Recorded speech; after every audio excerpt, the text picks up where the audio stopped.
Amigos, ¿cómo les va? Bienvenidos a nuestro programa Camino a la Verdad. Los saluda Dante Ríos Tambini desde el corazón del Valle Sagrado de los Incas, en esta hermosa y bella ciudad de Cusco, Perú. Es para mí siempre un gusto poder comunicarme con ustedes y poder darles los alcances de todos los temas que tratamos en nuestro programa. Y obviamente que tratamos de dar la mejor información más clara y veraz y más reciente, para que ustedes tengan en sus manos material que pueden compartir con vuestros seres queridos y llegar a conclusiones que ustedes anhelan en cuanto a la búsqueda de la verdad, que es nuestro objetivo principal de nuestro programa, el generar un cambio de conciencia entre nuestros audientes y nuestros televidentes para poder alcanzar estos mensajes que no solamente son de índole espiritual, sino científico y cultural, obviamente. El día de hoy vamos a tratar el tema que está muy en boga dado al momento que se está viviendo. Me refiero al tema del Halloween. ¿Qué cosa es el Halloween? ¿De dónde viene? ¿De dónde procede? Mucha gente festeja el Halloween, y lo hacen acá también en Perú, conmemorando pues a una fiesta pagana, obviamente, no es una fiesta religiosa, ni cristiana, ni católica, ni nada por el estilo. Es una fiesta pagana a la que le denominan la Noche de Brujas, ¿no? Que es víspera a la fecha de los difuntos. Esto no es una fiesta que llena de coloridos. Básicamente los colores que se usan acá son el naranja, el negro y el morado. La gente sale disfrazada en las calles, los niños a pedir caramelos, los adultos se divierten en una fiesta tremenda, con jarana, con trago, con todo, ¿no? Es una diversión en realidad. Estas fiestas se iniciaron en la era moderna en Estados Unidos y Canadá, básicamente en esos países donde prolifera pues la diversión, los disfraces y todo lo demás. Y también en algunas partes de España y en Europa, en algunos países de Europa. Más está centrado, como les digo, en Canadá y en Estados Unidos de Norteamérica. Y esto lo llevaron a esos países los irlandeses. En una época de la vida irlandesa hubo una hambruna terrible, tremenda. Y en esa hambruna tremenda que hubo, los irlandeses pues fugaron de su país y emigraron a otros países, principalmente a New York, New Jersey, que fueron la zona donde primeramente llegaron los irlandeses, y luego se esparcieron por todo el mundo. Y ellos trajeron a los diferentes países que emigraron sus costumbres, como lógicamente cada persona que va a vivir, a afincarse en otros países, lleva sus costumbres, las arrastra sus costumbres, para bien o para mal las arrastras. Bueno, en este caso los irlandeses llevaron las costumbres del Halloween a New York, New Jersey, y ellos implantaron esa costumbre, y luego de muchísimos años se ha comenzado a desparramar por todo el planeta. En el Perú también festeja mucha gente, los niños, el Halloween, pero ¿cuál es la esencia? ¿Cuál es el punto de partida del Halloween? ¿De dónde nace? ¿De dónde se inicia? ¿Y cuál es en verdad el porqué de la fiesta de Halloween? Ahora, claro, ya se ha comercializado, se ha diversificado, pero vamos a ir al punto, al meollo del asunto, ¿dónde nace esta situación de fiestas de Halloween? Bueno, 300 años antes de Cristo, los celtas fueron los que implantaron la fiesta de Halloween. Básicamente los druidas. Los druidas eran los sacerdotes célticos de esta cultura celta, que fue una cultura muy famosa a nivel mundial y creció muchísimo también, que se alojó fundamentalmente en Irlanda y lo que es el Reino Unido, lo que conocemos como Inglaterra, ¿no? Entonces, toda esa zona, en esa zona estaban los celtas, y los druidas eran los que implantaron estas festividades, que se celebraban el 31 de octubre en honor a San Jaín. Este San Jaín era el dios de la muerte, y ofrecían sacrificios para aplacar la ira de este santo San Jaín.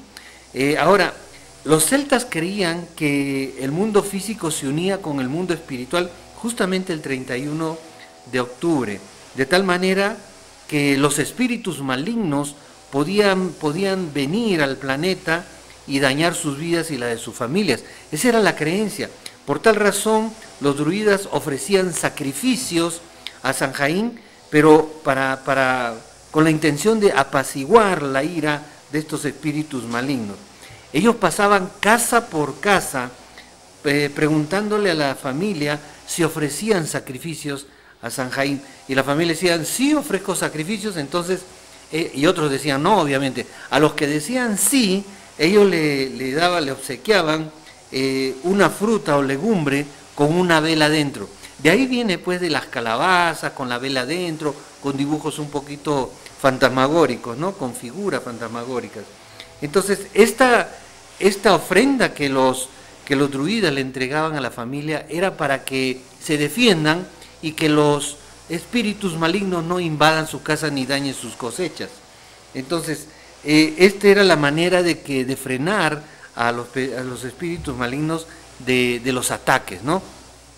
Y aquellas personas que no les daban alguna ofrenda, ellos le ponían una marca en la puerta para que los espíritus malignos ataquen a las familias y que todo les vaya pésimo ese año, que no haya cosecha, que haya hambruna, que haya enfermedades, muertes, etc.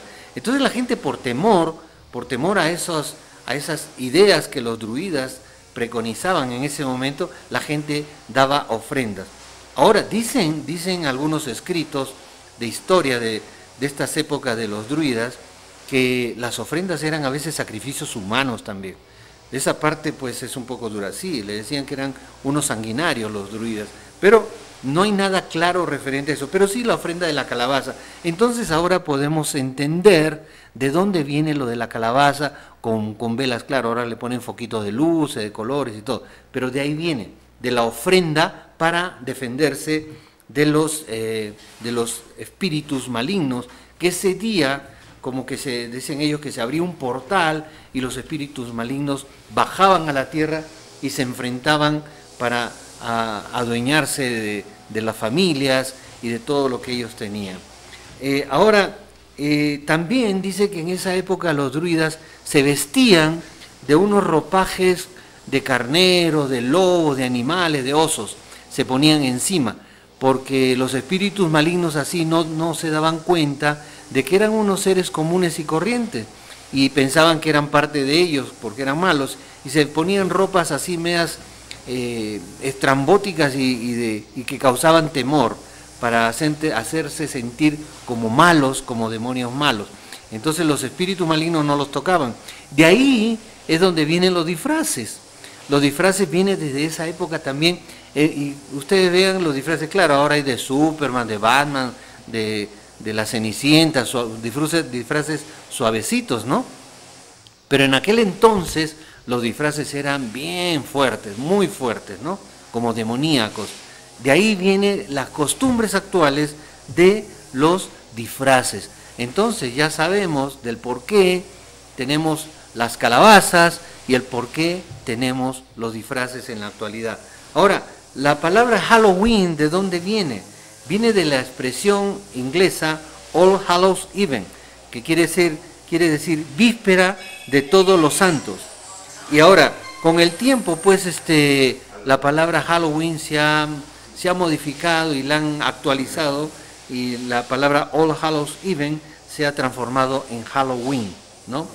Estos druidas eran sacerdotes y profetas en el Reino Unido, en la Gran Bretaña, en Irlanda, en España y en Galia. La parte de Galia era la parte que ahora podemos conocer como Francia, ¿no? Participaban, como le digo, en sacrificios. Ellos creían en la inmortalidad del alma y la reencarnación. Por eso creían en espíritus y entidades malignas y benignas. Y justamente el 31 era donde se abría el portal, como les decía, un portal dimensional, y entraban a la tierra estos espíritus malignos, ¿no? Y estas versiones fueron transmitidas por los irlandeses a los diferentes países que llegaron, sobre todo en Estados Unidos, más o menos por la época de 1840, ¿no? Ahora, el deportar esas vestimentas horrendas que se ponían los druidas era para que los espíritus no los identifiquen, ¿no? Para que no sean dañados por estos espíritus malos, ¿no? Adoptaban la apariencia de un espíritu maligno para que no fueran tocados. Esa es la idea muy real de lo que es el día de Halloween. Ahora, esto obviamente ha sido apoyado por el cine y la televisión, y le han dado una figura terrorífica por un lado, pero no van a la esencia que nosotros le acabamos de contar a ustedes, cuál es la historia real de esta fiesta de Halloween. Ahora, hay una expresión que se usa mucho en Halloween, ¿no? Que es la expresión del trick or treat, el truco o el dulce, ¿no? Entonces, ellos o me haces un truco o si no te daño. Esa era la intención de aquel entonces de estos señores llamados los sacerdotes druidas. Ahora, claro, la práctica se ha tornado en diversión, en fiesta, en un jolgorio tremendo. Es una de las más grandes fiestas, ni siquiera Navidad y Año Nuevo es tan grande como ese Halloween en Estados Unidos y Canadá. Ahora, en esa época los druidas practicaban la adivinación y había un consumo de alcohol y licor, pero a rabiar, ¿no? Esa era la costumbre de ellos, ¿no?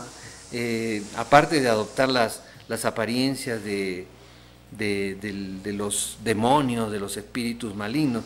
Y en esa época también era el antiguo fin del verano céltico, ¿no? Y era el año nuevo, era el fin de la temporada de las cosechas célticas.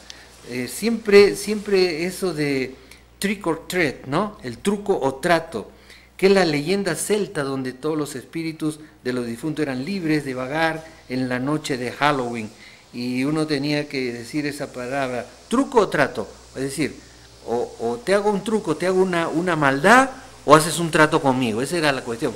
O si tú no haces un trato conmigo, yo te hago una maldad. O sea, te malogra tu familia, las cosechas y todo. Entonces ellos se acercaban y le decían trick or treat, ¿no? Truco o trato. Y entonces la gente tenía que hacer el trato, dar la ofrenda. Esa es la palabrita de trick or treat. Pero ahora te dicen trick or treat y tú simplemente le regalas caramelos a los niños, ¿no? Es el trato para que el demonio o los espíritus malignos no te afecten, ¿no? Ahora, esto se ha hecho un importante calendario festivo en Estados Unidos, Canadá y países iberoamericanos, y ahora también, como les decía, en Europa ya está introduciendo mucho. Hoy día, pues, este trick or treat sería susto o dulce, algo así. Te asustan y te dan un dulce, ¿no? Entonces la gente prefiere regalar dulces. Y esta es la forma simbólica de todo aquello que hemos explicado de lo que realmente pasaba en la época céltica con los sacerdotes druidas, y lo que hoy en día la humanidad actual del siglo XXI le ha cambiado esa forma y le ha dado una forma más de diversión, de entretenimiento, de fiesta, de jolgorio, de unión familiar, obviamente, porque las familias salen a las calles a pasear a sus niños, los animalitos los disfrazan. Es una fiesta muy bonita en Norteamérica, ¿no? Imagínense que montan unos 2 meses antes del Halloween, montan unos tremendos centros comerciales, tremendas tiendas inmensas, llenecitas de todo lo que ustedes se pueden imaginar para Halloween, disfraces, caramelos, etcétera, etcétera, de todo. Y no me van a creer, la gente atropella para llevarse todos los disfraces, es increíble. Y estamos hablando de disfraces caros, o sea, la gente invierte una barbaridad de dinero para poder tener un día de Halloween, un día. Las casas las adornan de la manera más increíble, con juegos electrónicos, de muertos, de ataúdes, de fantasmas, de hologramas.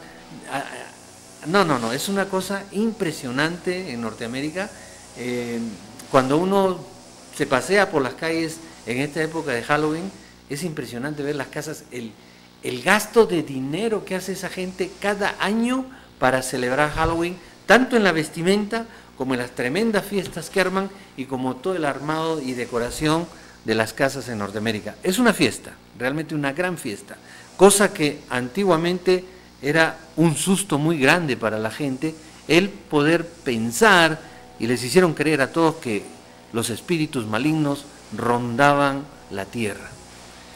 Bueno, ahí tienen la historia del Halloween, amigos, que cómo cambian las cosas en la historia, ¿no? Cómo cambian las cosas en la vida, van girando en torno a los movimientos económicos, en torno a las creencias, y van influenciando los medios de comunicación, estas fiestas paganas, ¿no? El Halloween lo ponen en televisión pues las 24 horas para que nosotros tengamos una idea terrorífica, pero no van a la esencia.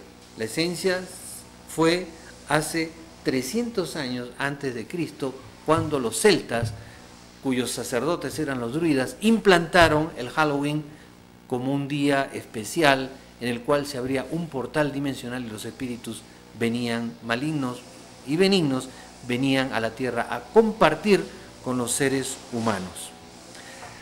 Bueno, vamos a cambiar de tema, amigos, porque este es un tema fascinante, el Halloween. Vamos a hablar ahora de algunos descubrimientos que se han suscitado en los últimos días, las últimas semanas. Resulta que arqueólogos de México han descubierto unas cavernas, unos caminos, unas rutas bajo las pirámides de Teotihuacán en México. Ahora, estas pirámides inmensas guardan unos secretos tremendos, ¿no? Estas pirámides de Teotihuacán están curiosamente estructuradas en una comparativa con el cinturón de Orión, esas constelaciones, y muchas culturas ancestrales están determinadas en que están conectadas con el cinturón de Orión. Ahora, resulta que hay cosas rarísimas en esta pirámide de Teotihuacán. Fíjense ustedes, han encontrado mica en la parte superior y en la parte inferior, en la base de Teotihuacán. Esta mica, ¿qué cosa es? Es un tremendo aislante de radiación. O sea, cuando hay algunas estructuras donde hay elementos radioactivos, le ponen mica para aislarlo. Ahora, ¿qué hace la mica en estas pirámides? Esa es la gran pregunta. Ahora, no solamente es esa pregunta, sino la mica es un elemento tremendamente frágil, y fíjense, lo han traído, según investigaciones, han llegado a la conclusión que esa mica la han traído desde Brasil, hace cientos de años. Ahora, llevarla desde Brasil, que es la mejor mica que hay en el planeta, hasta Teotihuacán, ¿en qué la llevaron, no? ¿En carretilla, en burro, en qué? ¿Al hombro? ¿Caminando? Más de 3.000 kilómetros? Es imposible. Por lo tanto, esa mica tiene que haber sido transportada en algo que no la dañara y que llegara en forma intacta desde un punto a otro. Entonces, ¿qué transportación utilizaron esta gente para llevar la mica? Ahora, ¿por qué, si sabemos nosotros en la actualidad con la alta tecnología que tenemos, sabemos que esa mica de Brasil es la mejor del planeta? ¿Cómo sabían ellos? ¿Cómo chequearon en todo el planeta que en Brasil estaba la mejor mica? Esa es otra pregunta. Tenían que haber tenido instrumentación, tecnología y ubicación aérea, o algunos radares o georradares para poder identificar. Entonces, ¿cómo hicieron la identificación de que esa mica era la más importante? Ahora, no fue llevada a Teotihuacán para hacer algo arquitectónico, algo bonito, para que se vea. No, porque está arriba y está abajo, en el piso. Es más o menos una losa, dicen, de 30 metros por 30 centímetros de espesor. O sea que es una losa grandísima. Es una losa grandísima. Ahora, las razones por las cuales ellos llevaron se desconocen totalmente. Hoy en día estas pirámides están siendo estudiadas ya con tecnología y han encontrado unas cavidades subterráneas que se interconectan unas a otras. Ahora, para ver que estas pirámides son algo simple, no es algo tremendamente tecnológico, con una alta tecnología. Fíjense, hablando de alta tecnología, en Teotihuacán se ha definido desde el aire, ustedes pueden verla en la pantalla, este diseño, desde el aire el diseño de Teotihuacán se asemeja misteriosamente a un circuito impreso de ordenador con sus dos enormes procesadores, que en este caso están representados por las pirámides del Sol y la Luna. Entonces, ¿cómo pudieron ellos haber hecho un diseño tan inmenso, tan grande y tan sorprendente a una réplica de un circuito impreso de ordenador? Esto es algo sorprendente. La ciencia no se explica, primero, cómo le hicieron en una estructura y construcción que asemeja a las estrellas de Orión, a Orión específicamente. Y ahora esto, que son estructuras que están diseñadas como si fuera un ordenador. Es impresionante. Lógicamente que hoy en día podemos hacer la comparativa entre un ordenador y esta figura. Antiguamente pues le tomábamos 80.000 fotos y no sabíamos qué cosa era, pero hoy en día sí podemos decir, señores, en Teotihuacán hay una tecnología superior, alta tecnología desconocida, y cómo estos señores supieron de esta tecnología, que es comparativa con lo que sabemos hoy en día. Hoy en día conocemos de alta tecnología, creemos que es bueno, es hasta donde ha llegado el ser humano, pero no es la máxima, porque en el universo hay seres con mayor inteligencia que nosotros. Depende de qué hablemos, qué cosa es inteligencia, ¿no? Porque parece que nosotros somos a veces inteligentes, pero como decía un comentario que leí muy temprano de un gran amigo mío, que es exalumno de mi colegio, decía, los seres humanos necesitamos mucha agua en el planeta, algo así. Tomamos más o menos 20 kilómetros en África para poder tomar un vaso de agua y todavía contaminada. Y sin embargo estamos buscando agua en Marte. Entonces, ¿dónde está el ser inteligente que decimos ser? ¿Se dan cuenta? Es así. Bueno, ahora, no solamente volviendo a lo de Teotihuacán, estos arqueólogos mexicanos han confirmado la existencia de una cámara subterránea y un túnel en la pirámide de la Luna, y en su interior se supone que deben haber restos de seres extraterrestres, de cabezas alargadas, y eso es lo que suponen, no hay nada todavía, no han sacado a la luz, porque los arqueólogos siempre tratan de variar, y ellos dicen que esta cámara oculta debajo de la pirámide de la Luna está dedicada originalmente a los rituales toltecas del inframundo, siempre relacionado con las religiones de antaño. Bueno, los arqueólogos tienen que hablar eso porque son científicos. Mientras no se encuentren restos, pues no van a decir lo contrario. Obviamente que se han encontrado cráneos alargados, ¿no? Dice que podrían contener cráneos alargados. Ahora, esto de los cráneos alargados se han visto a través de la historia en diferentes países del planeta. Sin ir muy lejos, aquí en Perú, en Paracas, se encontraron cerca, Julio Cetello, hace muchos años se encontró cerca de 300 cráneos alargados.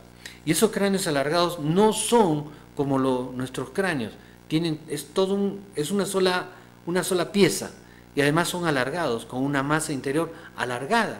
Tienen más peso, son más gruesos, tienen más peso que el cráneo común y corriente, y probablemente, como dice Brian Forrester, que estos cráneos podrían tratarse de una especie no conocida en el planeta, que no se cruzó con nadie, o podría ser un híbrido de un extraterrestre con un terrícola. Y si remontamos a la historia faraónica, pues podemos ver a Akenatón, que es el dios digamos, el rey, el faraón de aquella época, pero no cuadra su estructura física con la estructura de aquella época de los seres humanos que vivían, porque también tiene la cabeza alargada, tiene el cuello largo, brazos largos, cuerpo de mujer, con pechos, con barriga, con caderas. Entonces no es esos faraones atléticos que salen en las esculturas.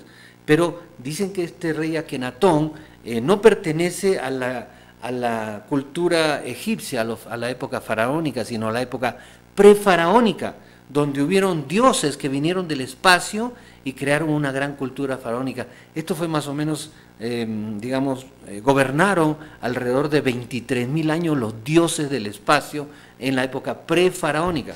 Entonces, concuerda mucho el cráneo alargado de Akenatón y todos esos dioses de aquella época, de la época prefaraónica, y los cráneos alargados encontrados en Paracas, investigados por este científico Brian Forrester. Entonces, hay algo que no cuadra en la historia, hay algo que no cuadra en cuanto a la tecnología que se vivía en aquella época, tecnología perdida en el tiempo que hoy se está recuperando, y tenemos la comparativa como seres humanos que hemos avanzado en tecnología y ciencia, de comparar esa tecnología con la actual. Y es sorprendente la manera como es igual, parecida o superior a la nuestra. Entonces, en Teotihuacán los científicos se están haciendo un nudo en la cabeza con el nuevo descubrimiento, y hay amigos de la conspiración que hablan de cosas raras, ¿no? Pero fíjense, estos restos han sido estudiados por el Instituto Nacional de Antropología e Historia de México y por el Instituto de Geofísica de la Universidad Nacional Autónoma de México. Para eso se utilizó el estudio, fue a base de una resistividad eléctrica. Ahí tienen el cuadro ustedes de lo que presentan estos científicos. Hicieron la resistividad eléctrica alrededor de la pirámide de la Luna en junio del 2017, encontrando que esta pirámide tenía las cámaras secretas y que en realidad había cosas muy raras y extrañas dentro de ella. Entonces, amigos, acá estamos ante un descubrimiento que podría cambiar la historia. Los amigos de la conspiración dicen lo siguiente: ellos aseguran que en el interior de la misteriosa cámara hay sin duda alguna los restos de seres extraterrestres, y los arqueólogos ya lo saben, y hay esqueletos de individuos con deformaciones craneanas. Fíjense, estas deformaciones craneanas, específicamente las de Paracas, tienen 25%, o sea, son 25% más grandes que los cráneos normales y 60% más pesados. Por lo tanto, no cuadra por ningún lado con la parte científica que nos han vendido de la idea de estos cráneos de Paracas. Dicen que las estructuras de Teotihuacán muestran daños provocados por incendio y una sola explosión en uno de los edificios. Entonces, esto podría estar, vinculado a alguna que ha existido, una planta electromagnética o de alguna tecnología desconocida, y que por alguna razón explotó y ahí quedó el asunto y la gente huyó de esos lugares, ¿no? O puede ser que haya explotado alguna especie de nave espacial alienígena. ¿Por qué no? Tenemos que pensar eso, porque acá hay cosas muy raras en Teotihuacán, rarísimas. Parte por principio que todo ese pueblo fue abandonado de la noche a la mañana y nadie sabe por qué se fueron. Suponen, estamos hablando de cantidad bárbara de habitantes, no tengo ahorita la fecha, pero era una cantidad bárbara de habitantes. Se cree que más o menos había unos 8 millones de habitantes. Estamos hablando de, como Lima, digamos, ¿no? Algo así, como Lima, y todo lo que necesita Lima, interconexiones, carros, bypasses, y aún así es un caos, ¿no? Entonces, ¿se imaginan en esa época?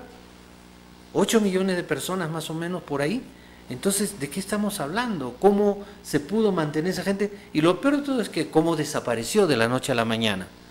La manera como ha desaparecido es probable que sea por una cuestión climática atmosférica, es probable que sea por alguna guerra, y no estamos hablando de una guerra terrícola, probablemente una guerra de las galaxias, o de repente han estado probando alguna tecnología que desconocían, como marcan algunos restos en Teotihuacán, que ha habido un incendio, y quizás hayan estado probando alguna situación de electromagnetismo o una energía desconocida y volaron. O también dentro de Teotihuacán, que es la gran incógnita que hay hoy en día, está guardado alguna maquinaria de alta radiación, y por eso que está rodeado de mica, todo esto, y que quizás escapó algo y la gente tuvo que huir de ahí, por alguna razón. Bueno, son hipótesis que el tiempo y la historia nos darán la respuesta, y ojalá que la ciencia no siga cerrándose y tratando de tapar el sol con un dedo ante quizás alguna presencia alienígena en Teotihuacán y en nuestro planeta en aquellas épocas de culturas ancestrales. Bien, si nosotros estamos hablando de visitas de seres alienígenas en aquella época, vamos a venir un poquito a la actualidad. En la actualidad ya por todas partes del mundo, como he dicho en N oportunidades, cada minuto en el mundo, en cualquier parte, hay presencia del fenómeno OVNI y la vida inteligente en el universo. Resulta que esos últimos días ha habido un OVNI impresionante. Sí, ahí vamos a las fotos. Bien, ahí están las fotos. Este OVNI, no son 3 OVNIs diferentes, pero han habido 5 o 6, igualitos. Esto se presentó en Rosario, México, Nuevo México, perdón. Creo que es el avistamiento de OVNI más importante de los últimos tiempos. El testigo dijo lo siguiente, fíjense: hoy 28 de octubre del 2018 presenció 5 ovnis sobre Rosario, Baja California, México, alrededor de las 4:23 de la mañana. Estaba conduciendo de regreso a San Diego, California, con mi abuela. Estábamos teniendo una conversación normal cuando de repente se quedó en silencio y todo lo que pudo hacer fue apuntar al cielo. Miró hacia arriba y vio 5 de estas cosas flotando sobre la casa y la playa. Me detuve e inmediatamente salí en vivo en Instagram para evitar especulaciones sobre la edición de videos y demás. Entonces, este caballero estaba de paseo con su abuela y de pronto vio pues que habían unas cosas en el aire grandísimas. Dice él que eran unos objetos circulares con unas luces en medio de los objetos. Bueno, hay un video que habla este caballero. Vamos a presentarle el video con audio para que escuchen ustedes cómo se expresa él, la sorpresa que tiene y la conversación hasta con su abuelita que está en el carro. Este es un video original que lo hemos agarrado para ustedes. Vamos al video, señor director.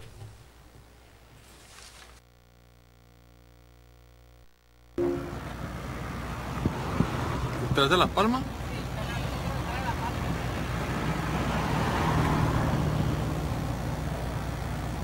Estamos aquí en vivo en Rosarito y no sé si alcanzan a mirar, pero hay un chingo de ovnis aquí a la verga. Hay uno. Wow, me están dando escalofríos esta madre.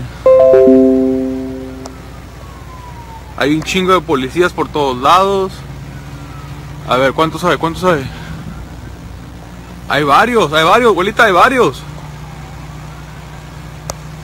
Estamos aquí en Rosarito en vivo y hay un chingo de ovnis por todos lados.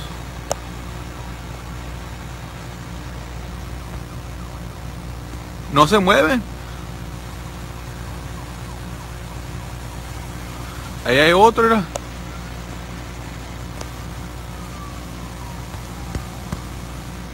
What the fuck? ¿Qué pedo? No, oye, abuelita, diga lo que está pasando aquí. En Rosarito hay un montón de ovnis, los estamos viendo en vivo. Estamos aquí en Rosarito, vamos saliendo de Rosarito para San Diego y y estamos aquí parados porque pues hay un chingo de cosas volando en el cielo que no sé qué pedo, la neta.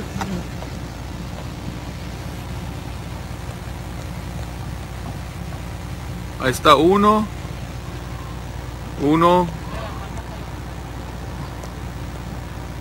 dos, ahí está otro alfóndra. Ahí está otro alfóndra. Es uno, dos, tres, y atrás de la palma. Oh, y atrás de la palma otro. 4. Y estamos aquí en vivo en Rosarito. A la verga, ¿no? Oh shit.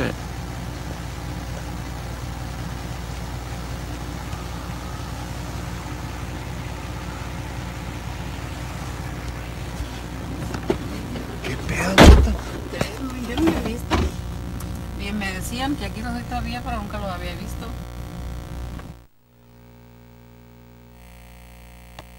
Bueno, ustedes acaban de ver el video original de esta experiencia en Rosarito, que verdaderamente es sorprendente porque ahí se están viendo 5 o 6 objetos en el aire, uno de ellos hace un movimiento, uno de ellos no, el resto están estáticos.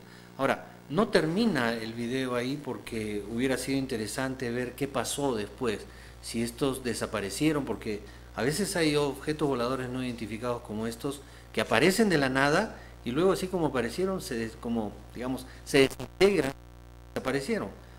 Pero estas agarran otro frecuencia que escapa a la vista humana.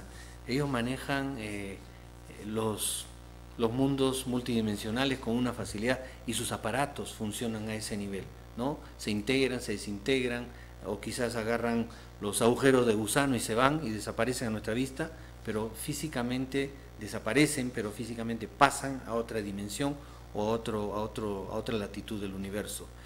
No vemos el final del video, pero con lo que vemos, lo poco que podemos observar, se puede analizar que son objetos no terrícolas que están suspendidos en el aire y que todos tienen casi la misma estructura, ¿no? Son brillantes, cuerpos brillantes, y en medio tienen una luz incandescente como ventanillas o algo así, que reflejan una luz potente y no emiten sonido y están suspendidos en el aire. Entonces, por la estructura de estos objetos, por las dimensiones, pues son grandísimos, y por la tonalidad de colores y luces y el sonido, pues podemos decir que son objetos no terrícolas, porque dentro de las naves voladoras que conocemos, avión, helicóptero, cohetes y lo que sea, no conocemos objetos con estas características.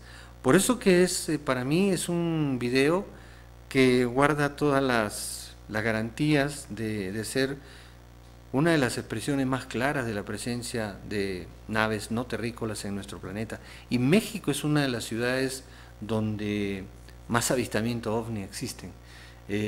Quizás sea por la zona telúrica, por ese tremendo volcán Popocatépetl, por alguna razón, quizás sea un lugar donde los portales dimensionales se abren muy fácilmente y estas naves que proceden de diferentes latitudes del universo y de diferentes dimensiones pueden entrar y salir a nuestro planeta por ahí. Aunque algunos especialistas dicen de que los ingresos mayormente de estas naves se hacen por el polo norte o polo sur. Por esa razón es que los alemanes durante la Segunda Guerra Mundial hicieron unas incursiones en la Antártida para poder investigar esta situación. Esto también ha sido comentado por algunos científicos japoneses que dicen de que por los polos, como son campos magnéticos, altamente magnéticos, estas naves utilizan como agujero de gusano para entrar y salir por ahí.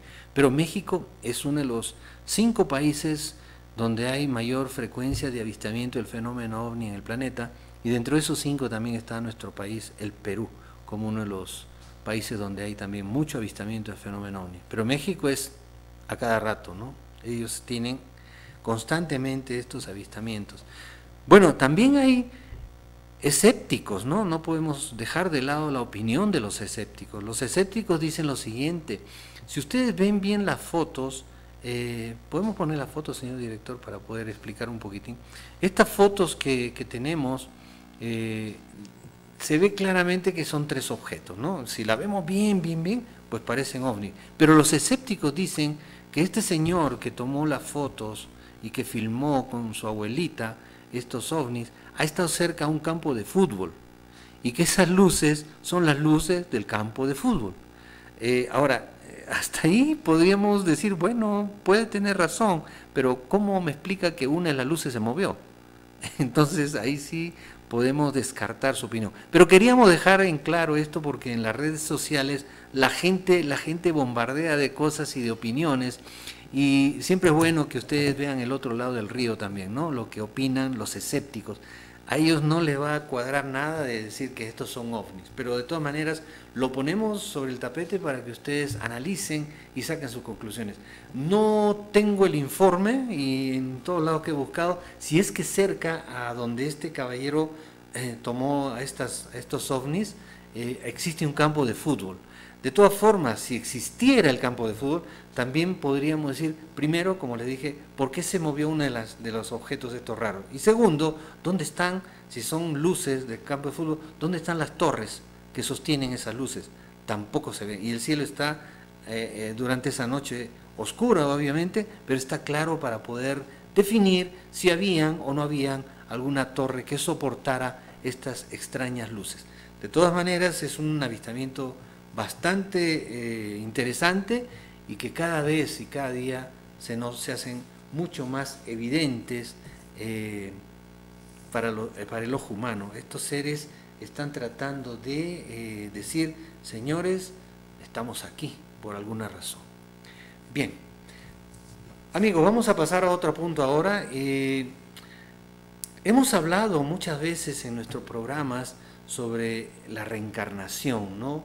Si existe la reencarnación o no existe, cuál es la realidad de esta situación. Si nosotros nos remontamos a las religiones diferentes, bueno, tenemos la religión budista, la religión de Oriente básicamente, que ellos sí aceptan la reencarnación como una realidad de evolución del ser humano. Si bien es cierto que el cristianismo no acepta la reencarnación, pero hay una parte que explica el hecho bíblico donde Jesús resucitó. Pero no quiere decir que el espíritu de Jesús se volvió a encarnar, sino él resucitó. Pero más o menos por ahí va el hecho reencarnativo, ¿no? Ahora, en las investigaciones que se han realizado últimamente, se está llegando a determinar que sí, cabe la posibilidad de que exista vida después de la vida, y por lo tanto la reencarnación sería una realidad. Hay científicos que han hecho pruebas básicamente en niños, que son los que dicen ellos que el adulto ya está contaminado con el medio externo. Por lo tanto, los recuerdos del pasado, y en el pasado no estamos hablando de ayer, de hace un año, el pasado de hechos reencarnativos, de vidas anteriores, lo hemos dejado de lado y se ha olvidado totalmente. Pero los niños vienen fresquitos de la anterior vida, ¿no? Un bebé que recién nace viene en una conexión más directa con el mundo que trae que con el mundo que viene. Por lo tanto, tiene el recuerdo de sus existencias anteriores. Y se han hecho investigaciones muchísimas y variadas en niños que dicen haber nacido anteriormente, haber vivido y nacido anteriormente en este planeta. Es más, han dado detalles de quién es su madre, quién es su padre, quiénes son sus hermanos, cómo vivieron, cómo crecieron y cómo murieron. Y cuando se han hecho las investigaciones del caso ya in situ, para ver si lo que decían tal o cual niño o niña era realidad, se ha llegado a la conclusión de que sí, verdaderamente esa criatura vivió muchísimos años atrás en este planeta Tierra, en otras latitudes del planeta, con otra familia que tienen otro lenguaje, otras crianzas, otras creencias, otra filosofía, etc. Entonces, Las pruebas son bastante contundentes en estos momentos y ya hay muchos estudios científicos que se están profundizando para ver si hay vida después de la vida.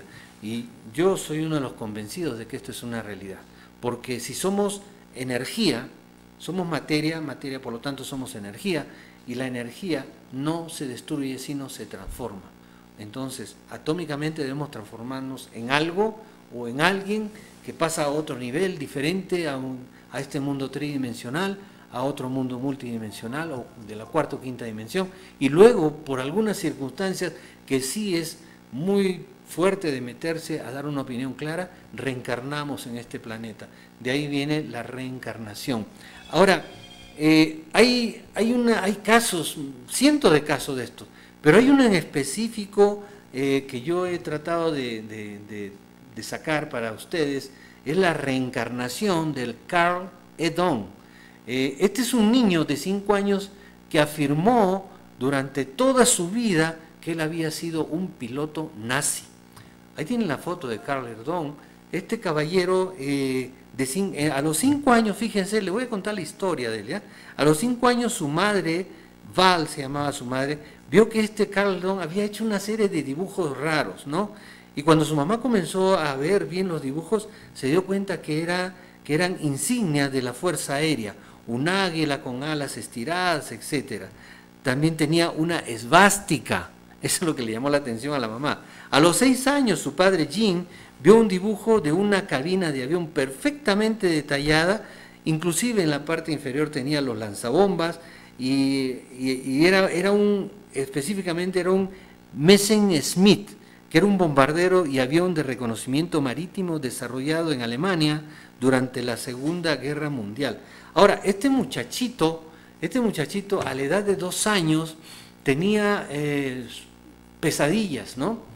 Estas pesadillas en la madrugada lo despertaba y se ponía a gritar, y él decía que me estoy estrellando, nos hemos estrellado, me están cortando la pierna, me está sangrando la pierna, y era repetitivo esta situación. Entonces sus padres estaban muy preocupados por él, más los dibujos que comenzó a hacer, y ya comenzaron a conversar y a tratar de preguntarle qué pasaba, y le decían, ya, cálmate, ¿te has estrellado en un avión? Sí, yo estaba en un avión, el avión se vino abajo y yo estoy sangrando en mi pierna, aquí en mi pierna, y les enseñaba la pierna, y sí, me van a cortar mi pierna, yo no quiero que me la corten. O sea, con el choque le había volado la pierna, ¿no? Y él lloraba, era repetitivo.